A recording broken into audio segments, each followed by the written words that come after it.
Have you ever wondered how the smallest actions could change the course of history?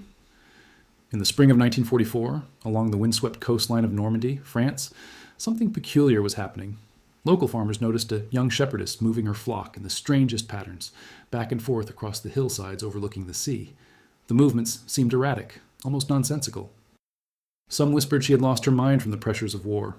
Others thought she was simply careless with her work. But what no one could have imagined was that those seemingly random movements of sheep were actually coded signals, messages being sent to Allied forces preparing for the most crucial military operation of the Second World War.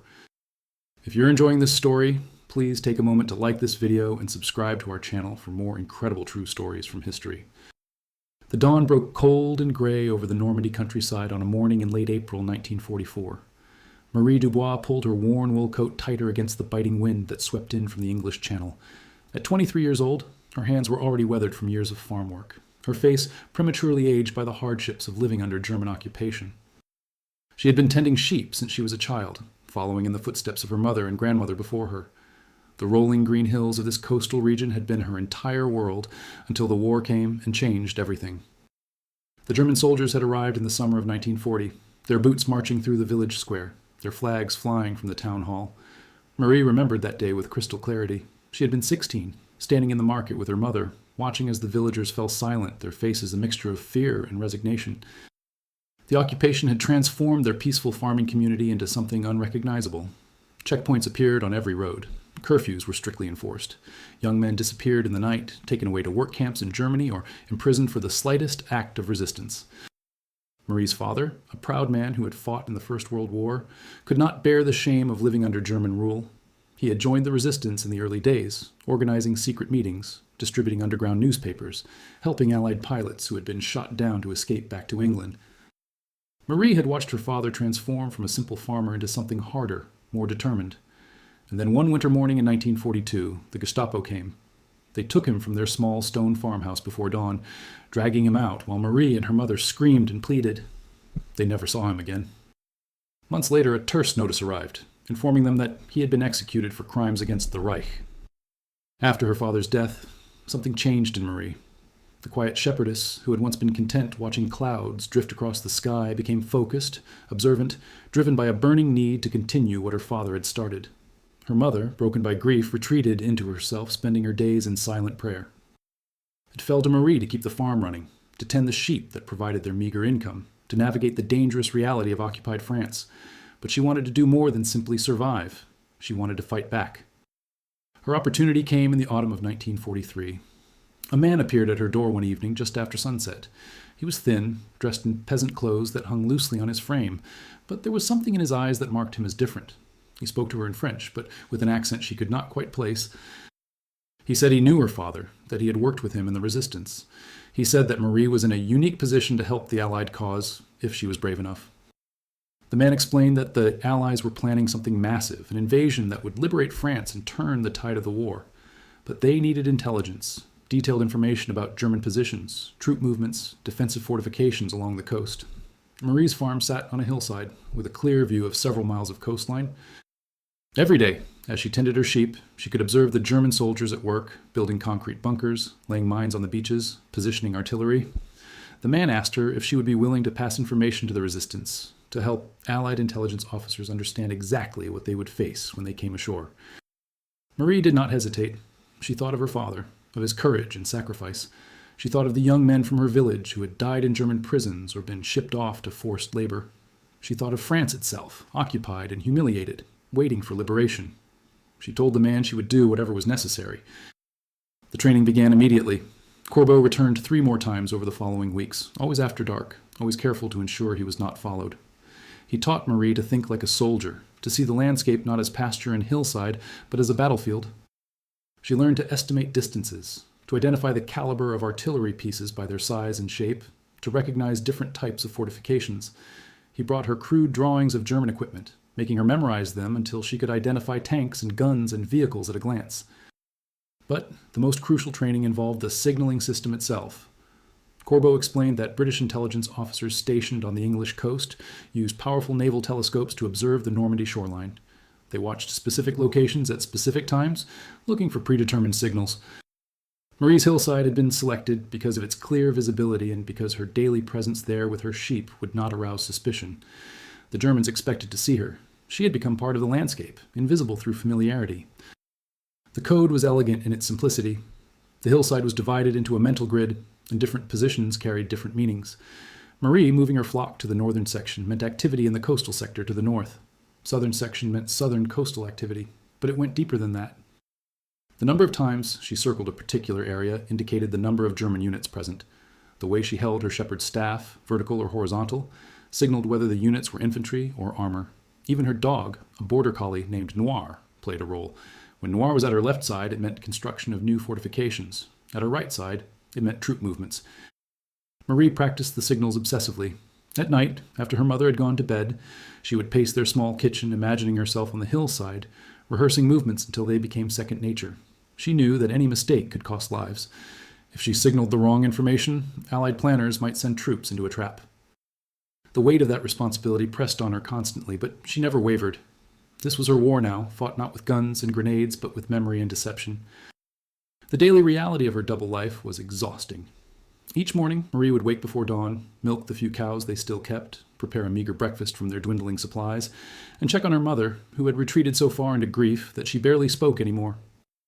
Then Marie would gather her flock and begin the walk to the hillside, a journey of nearly an hour along muddy paths and through German checkpoints. The soldiers at the checkpoints came to know her by sight. Most were young, conscripts from Germany or Austria, far from home and not particularly interested in harassing a shepherdess. But there were others, hardened veterans or true believers in the Nazi cause, who scrutinized everyone with cold suspicion. Marie developed a persona for these encounters, playing the role of a simple farm girl, slightly slow perhaps, certainly no threat. She would smile and nod, speak in the rough regional dialect of Normandy, act confused if they asked complicated questions. It was a performance that required constant vigilance because one slip, one moment of showing too much intelligence or awareness, could unravel everything. Once on the hillside, Marie's real work began. She would spend hours moving slowly across the slopes, seemingly focused only on her sheep, but in reality, conducting a careful survey of German activities. She noted everything: the arrival of new units, their insignia and equipment, the construction of gun emplacements and observation posts, the laying of barbed wire, and the planting of mines. She watched engineers survey the beaches with surveying equipment, marking positions for obstacles. She observed supply trucks arriving with ammunition and fuel, counting them to estimate the size of German stockpiles. All of this information had to be held in her memory until she could encode it into her movements. Marie could not write anything down, could not make sketches or notes. The risk of discovery was too great. If the Germans searched her and found any evidence of intelligence gathering, she would be arrested, tortured, executed. So she trained her mind to be a filing cabinet, organizing information into categories, creating mental images that would help her remember crucial details. The physical demands were punishing. Winter in Normandy was cold and wet, with biting winds that swept in from the channel. Marie spent her days exposed to the elements, her clothes often soaked through, her fingers numb with cold. She developed a persistent cough that her mother worried over, but Marie refused to rest. Every day might bring new information, and every day that information failed to reach Allied hands was a day lost. The sheep themselves became her closest companions during those long hours on the hillside. She knew each animal individually, had names for all 63 members of her flock. There was Belle, the eldest ewe, who had been producing lambs for 7 years. There was Tonnerre, the ram, stubborn and proud. There was Petit, a lamb born the previous spring who had been rejected by his mother and whom Marie had bottle-fed through the long nights. She talked to them constantly, and they responded to her voice, following her commands, trusting her completely. That bond was essential because the signals required the sheep to move in precise patterns, and only her close relationship with the animals made that possible. The isolation of her work wore on Marie in ways she had not anticipated. She could not discuss her activities with anyone, not even her mother. The burden of secrets, of constant fear, of knowing that she walked a knife's edge between life and death every single day, created a loneliness that was almost physical in its intensity. There were moments, standing on the windswept hillside with her flock scattered around her and German soldiers visible in the distance, when she felt utterly alone in the world. But there were also moments of connection that sustained her. Other members of the resistance network operated in the region, and occasionally their paths would cross in ways that allowed for brief, careful communication.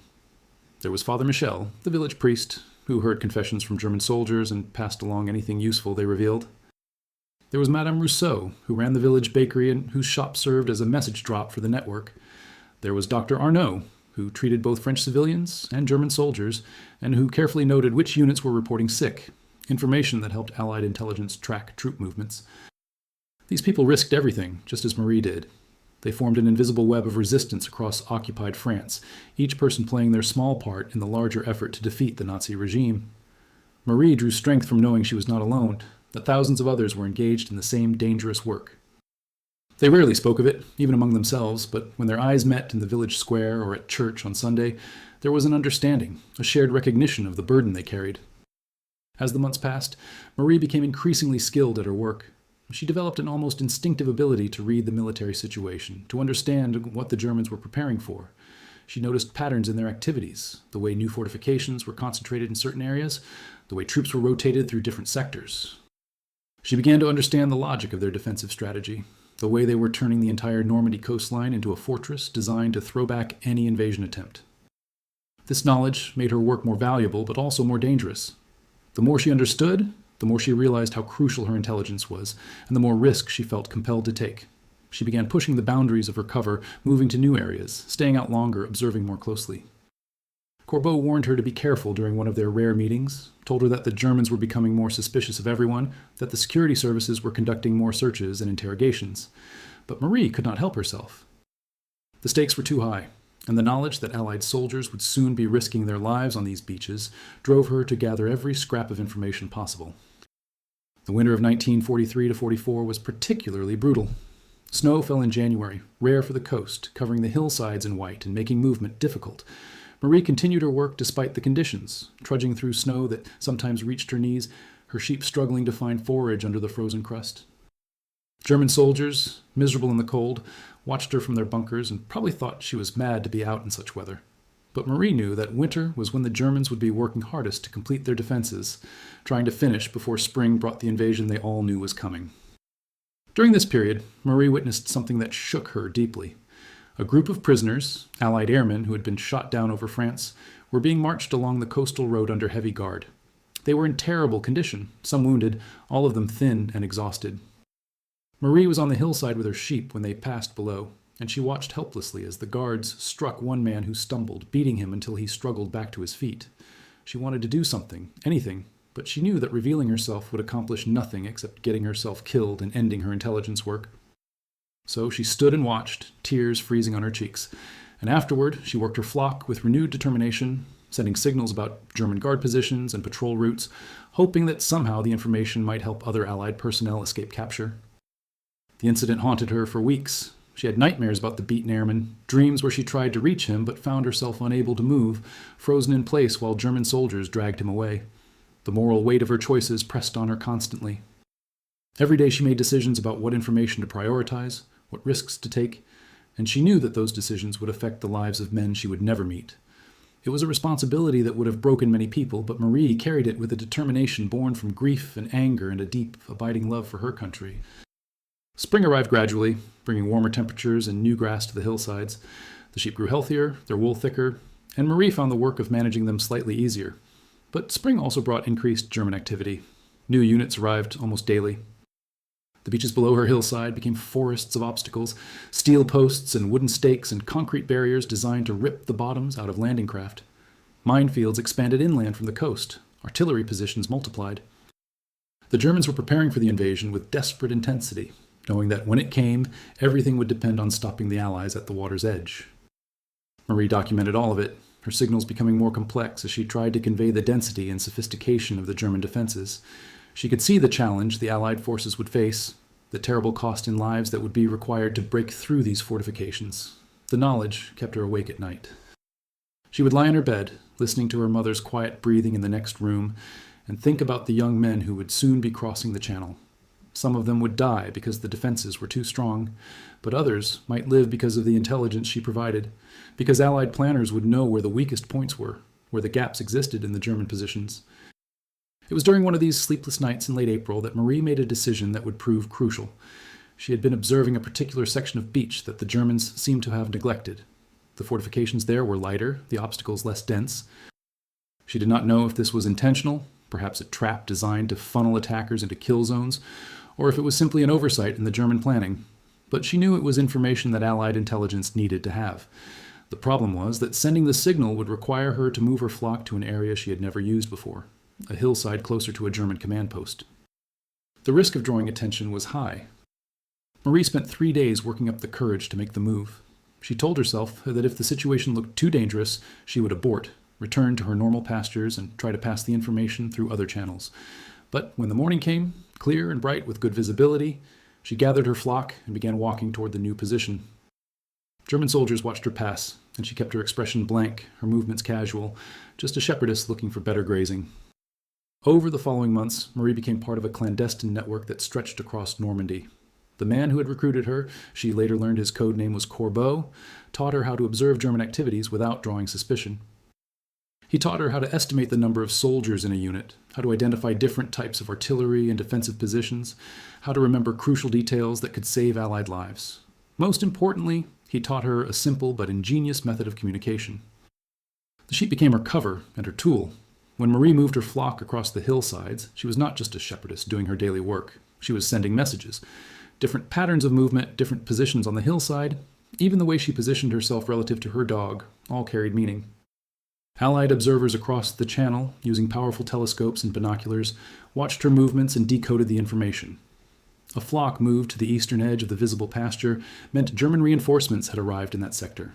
Sheep scattered in a specific pattern indicated new minefields had been laid.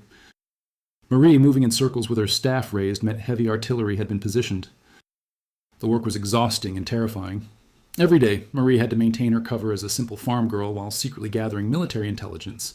The German soldiers who patrolled the coastal roads became familiar with her.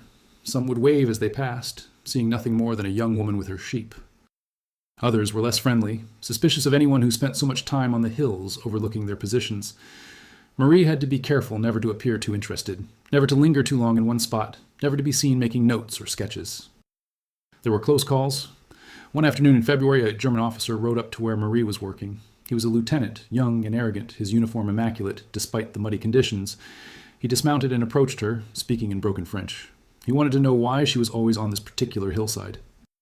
Marie kept her voice steady, explained that the grass here was particularly good for the sheep, that her family had used this pasture for generations. The officer studied her face, searching for deception. Marie met his gaze, letting him see only the tired eyes of a farm girl struggling to survive. After what felt like an eternity, he nodded and rode away. Marie's hands shook for an hour afterward. As winter gave way to spring, the tempo of activity increased dramatically. German troops poured into Normandy by the thousands. New defensive positions appeared almost daily. The beaches were transformed into deadly obstacle courses of steel and concrete. Marie watched it all, memorizing every detail, translating it into the coded movements of her flock. Corbeau visited her rarely now. The risk of contact was too great. But when he did come, always in darkness, he brought news that filled her with hope and fear in equal measure. The invasion was coming soon. Everything depended on the intelligence they were gathering. The lives of thousands of Allied soldiers would be affected by the accuracy of their information. In early May, Marie noticed something that made her blood run cold. The Germans had begun positioning a new type of artillery piece on the cliffs about a mile east of her usual pasture. These were massive guns, capable of hitting ships far out at sea. She knew that Allied intelligence needed to know about these weapons immediately, but there was a problem. The position was too far from her normal grazing area. If she took her sheep there, it would look suspicious. The Germans might investigate, might discover what she was really doing. Marie spent a sleepless night wrestling with the decision. The safe choice was to report the guns through other channels to let someone else take the risk. But she knew that by the time information passed through the network, processed and relayed, precious days would be lost. The invasion could come at any time. Those guns could sink transport ships, kill hundreds of men before they even reached the beach. She thought of her father, of the choice he had made to resist even knowing the cost. By morning, her decision was made. She spent the next 3 days gradually shifting her grazing pattern eastward, moving her flock a little farther each day, making it seem like a natural progression as she sought fresh grass. She planned each movement carefully, studying the German patrols, noting the times when surveillance was lightest. On the first day, she moved only a few hundred meters beyond her normal range, establishing a new baseline. The German sentries watched, but did not interfere, accustomed to seeing shepherds adjust their patterns with the seasons. On the second day, Marie pushed farther east, bringing her flock to a hillside that offered a partial view of the gun emplacements.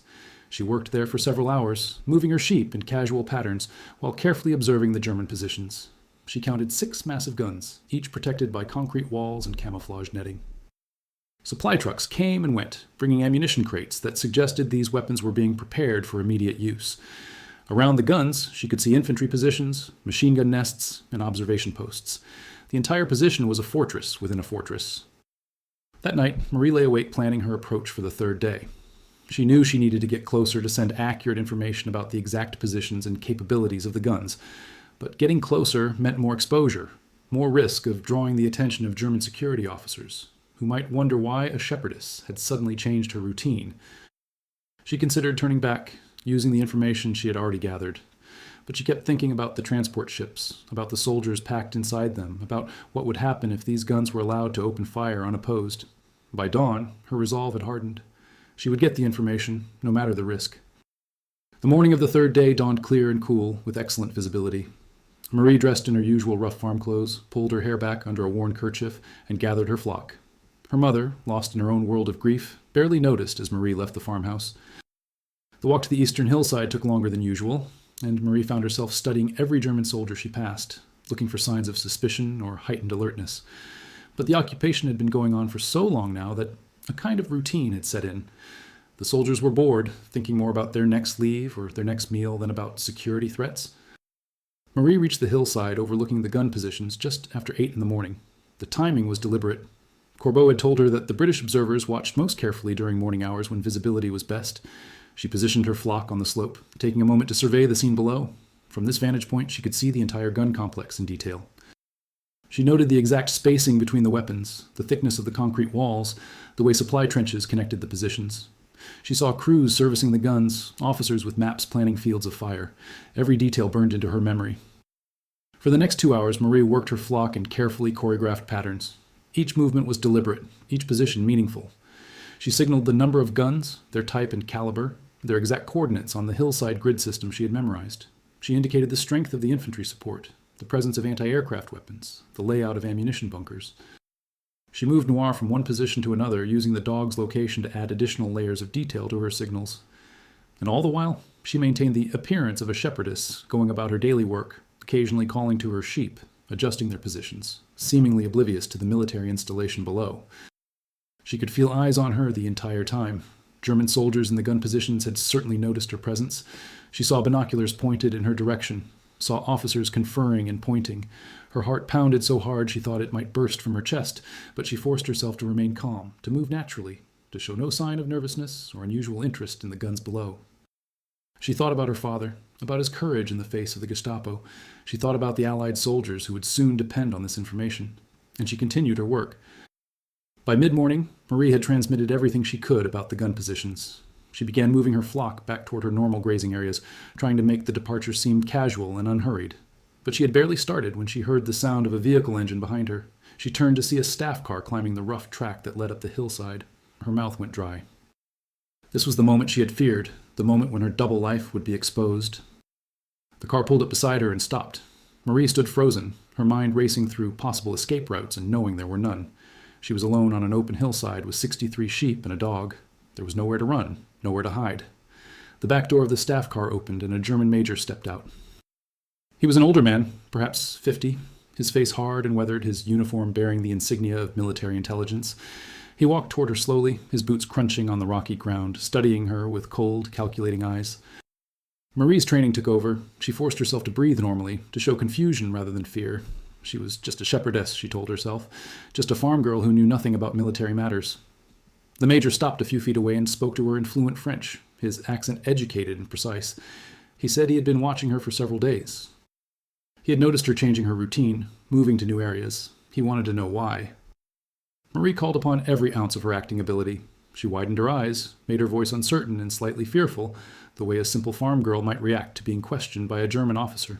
She explained that the grass in her usual pastures had been trampled by military vehicles, that she needed to find new grazing for her sheep, or they would starve. As she spoke, she gestured to her flock, to the thin patches of grass, making the explanation seem obvious and innocent. It was a reasonable story, one based in truth. The German military did constantly damage pasture land with their vehicles and construction. The major continued to study her face, and Marie knew this was the moment that would determine whether she lived or died. She could see him evaluating her, weighing her words, looking for signs of deception. She held his gaze but kept her expression open and slightly confused. as if she could not understand why a German officer would be interested in a shepherdess. Inside, her mind was screaming, but outwardly she maintained the persona of a simple farm girl concerned only with her sheep. Then something unexpected happened. The major glanced at her sheep, really looked at them for the first time, and Marie saw his expression change. Some of the hardness left his face, replaced by something that might have been melancholy or longing. He told her, his voice softer now, that he too had been a farmer before the war. He had raised sheep in Bavaria, in the mountains south of Munich. He understood the difficulties of maintaining livestock in these conditions, understood the constant search for adequate grazing. He advised her to stay away from military installations, for her own safety, because soldiers were nervous these days and might mistake her for a spy or saboteur. Marie nodded, thanked him for his concern, and said she would be more careful. The major studied her a moment longer, then turned and walked back to his car. As he reached for the door handle, he paused and looked back at her. For a brief instant, their eyes met, and Marie saw something in his expression that made her wonder if perhaps he knew, or suspected, or simply chose not to know. Then he climbed into the car and it drove away, leaving Marie standing on the hillside, trembling with relief and delayed shock. She reported the incident to Corbeau at their next meeting, which took place 3 nights later in the ruins of an old mill outside the village. Corbeau arrived after midnight, moving through the darkness like a ghost, and Marie told him everything that had happened. He listened in silence, his face grave, and when she finished, he sat quiet for a long moment before speaking. He said that she might need to stop her activities for a while, let suspicion fade, allow the Germans to forget about the curious shepherdess who had briefly appeared near their gun positions. The intelligence about the artillery had been transmitted successfully, he assured her. British observers had received her signals, and the information was already being analyzed in London. She had done her job, and done it well. Now it was time to step back, to protect herself.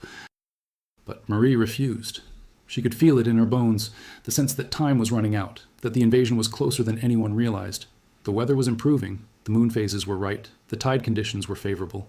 Every piece of information she could gather now might make the difference between success and failure when the Allies finally came. She told Corbeau that she would continue her work until the invasion began, or until the Germans caught her. There was no middle ground, no safe middle path.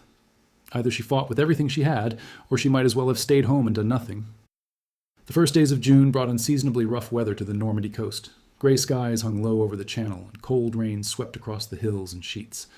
Marie continued her work despite the conditions, her wool coat soaked through, her hands numb with cold. The sheep huddled against the wind, making them harder to manage, but she persisted. On June 4th, she noticed unusual activity among the German forces.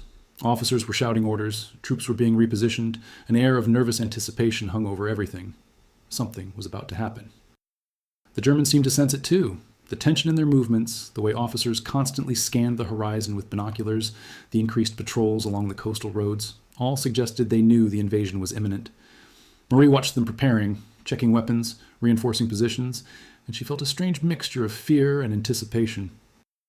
When it came, the battle would be terrible. Men on both sides would die in numbers too large to comprehend.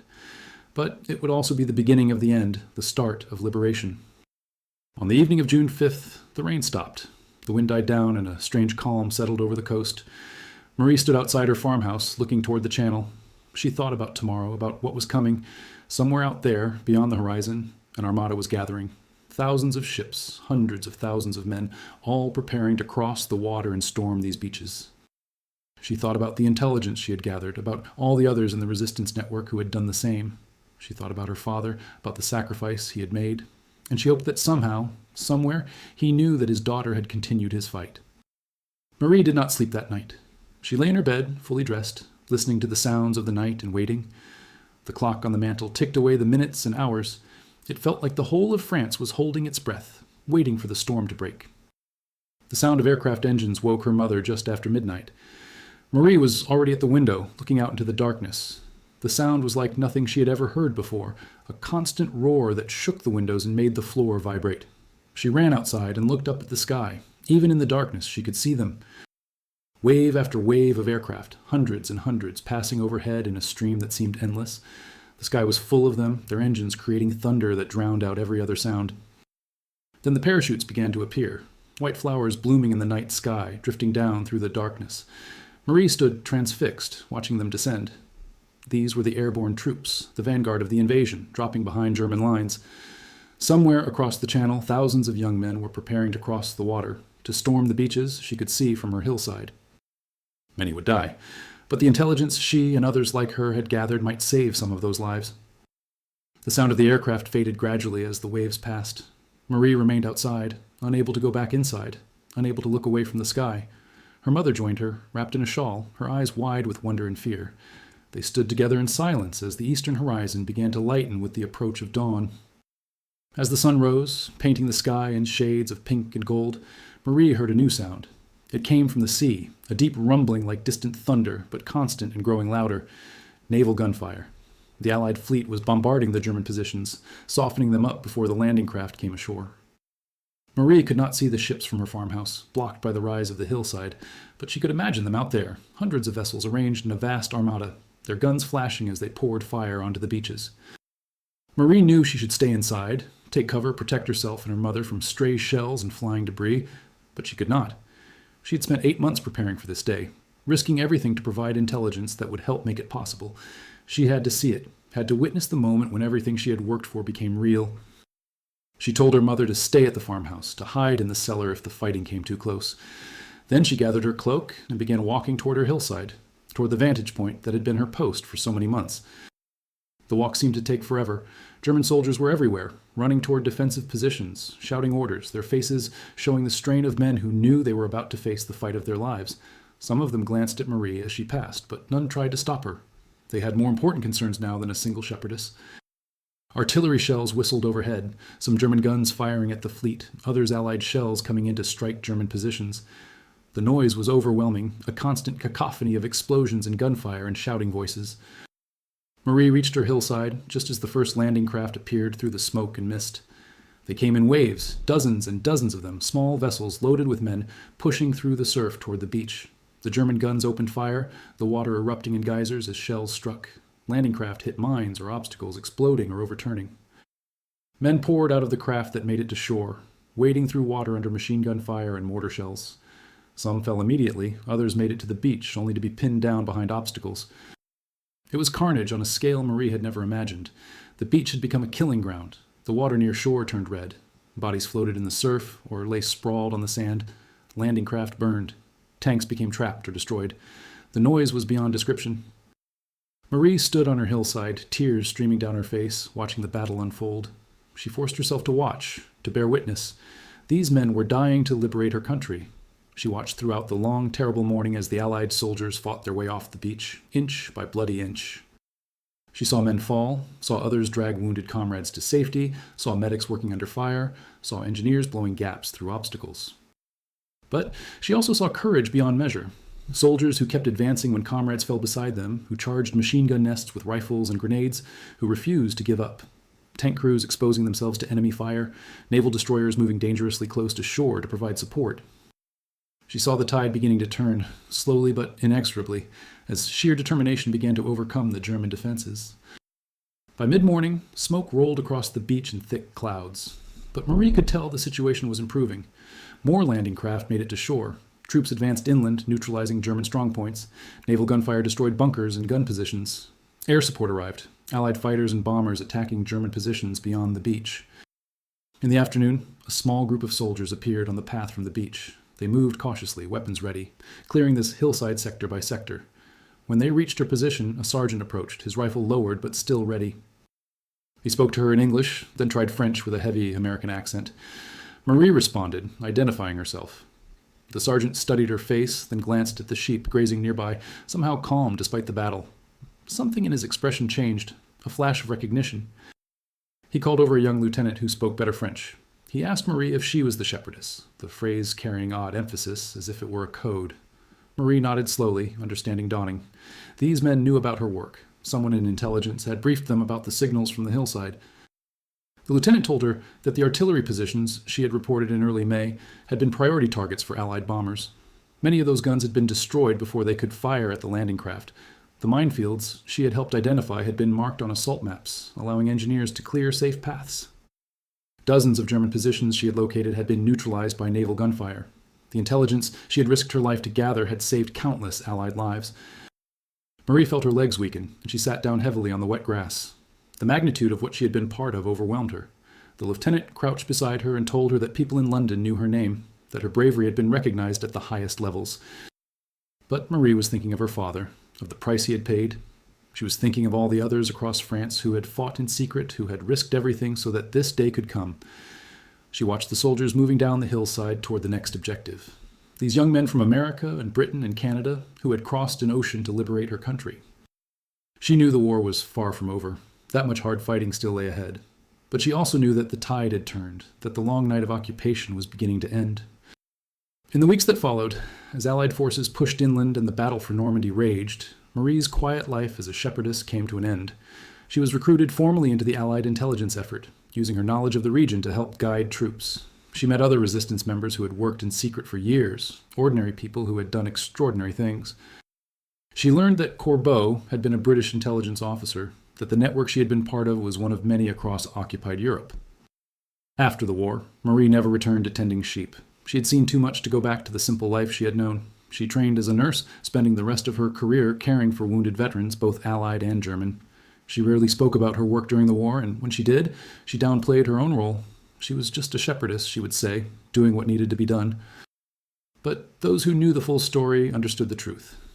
Marie Dubois had been one of thousands of unsung heroes whose courage and sacrifice had made D-Day possible.